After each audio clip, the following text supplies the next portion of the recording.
Since the last time I made one of these, a few things have happened, so thank you everyone who has recently joined the channel, and thanks especially to those who've been here from the beginning. I thought I'd mark the recent milestones by answering a couple questions and sharing some announcements about the future of the channel. Good things. First, a few people asked how the channel got started. Well, you have the 2020 pandemic to thank. As a freelancer with my own limited company, work disappeared pretty quickly and I was left rather devastated by how the UK government handled support for people like myself. Long story short, did all the active things I could.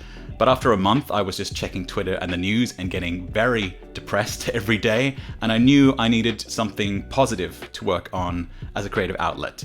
And I had been playing around with YouTube before. I have a couple of channels I started but abandoned. Also, through my career as a designer, I've always envied how well science communication does on YouTube, and how well STEM subjects in general do reaching the public. So design as a field has always been pretty rubbish at public outreach, and I decided I would put my money where my mouth is and talk about it on YouTube. And in a sense, it feels like this channel is like my figurative pandemic baby, but also my literal pandemic baby was just born a few weeks ago. In fact, the day we went to the hospital was when my phone was blowing up with notifications about YouTube. So I will get to more questions in a bit, but I wanted to put this announcement up front. I'm launching a Patreon, and that's because I love making videos for you guys, but I also have a few new responsibilities and demands on my time, and we really believe in equal engagement in parenting.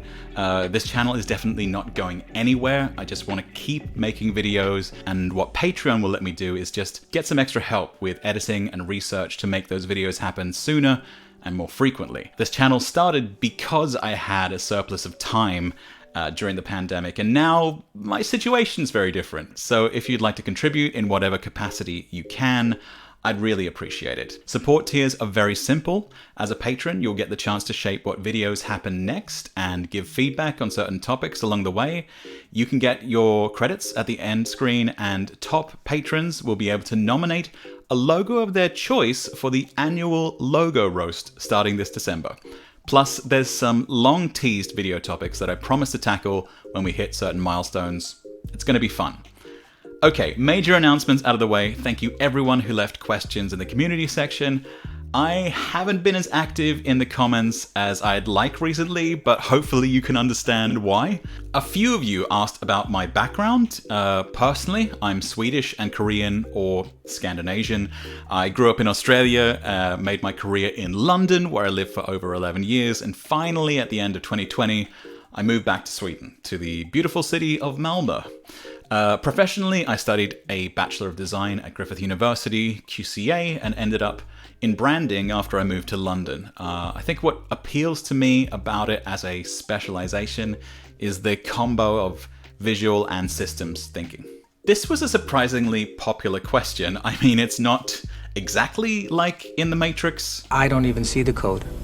All I see is blonde, brunette, redhead. But also, it kind of is. Very briefly, I always loved fonts. The era I started in, you could, in theory, learn all the popular fonts because it was limited to a few major type foundries. Now, though, there's so many new fonts released every day, it would be impossible to keep up. But most of the good new fonts still have roots or inspiration in type history, so that makes things a little bit easier. I can usually distinguish, or at least recognize, most classic monotype, linotype, font bureau catalog typefaces.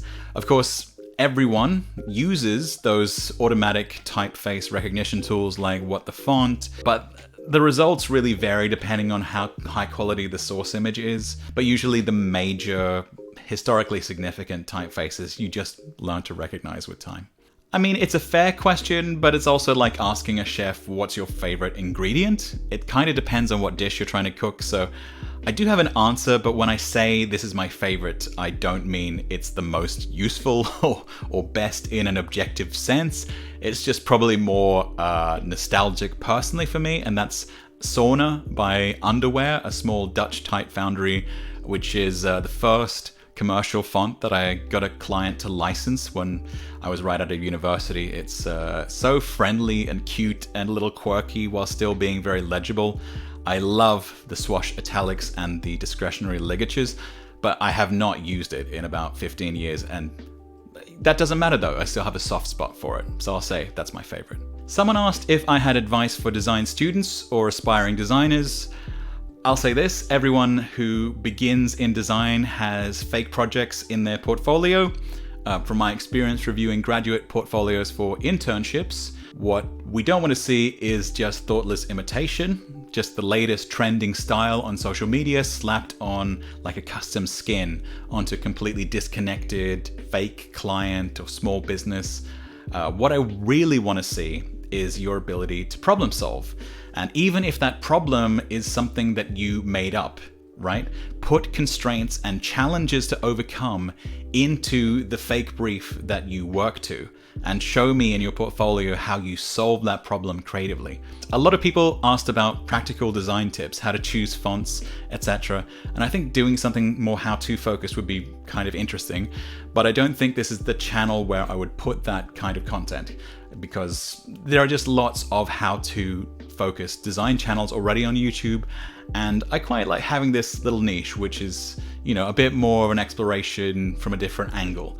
But definitely that's something that is now taking over for me, about where I might do something with that in the future. Lastly, if you're someone who might be able to help me out on the editing or research front, I would love to hear from you, but rather than getting all disparate emails, I've made a form that you can fill out that's linked below in the video description, just so I can assess things a bit more clearly. I'm gonna leave it here. My name's Linus. This has been however many minutes of pure self-indulgence, but I do hope that I'll see you in a future, more contentful video.